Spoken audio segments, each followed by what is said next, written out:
if you want to play mobile games on your Netflix application, first of all you will have to open this app, and next you can scroll into the mobile games when you are on the home, but also you can switch to the games.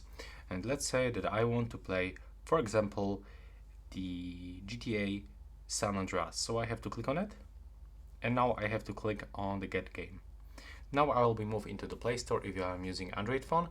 If you are using iPhone, you will be redirected into the App Store, and now you will have to click on the install button, and now just wait for this installation process. So it will take around few minutes. It depends on your internet speed. And now when the download is finished, you will have to open this game, click play, and now just take a look for the screen.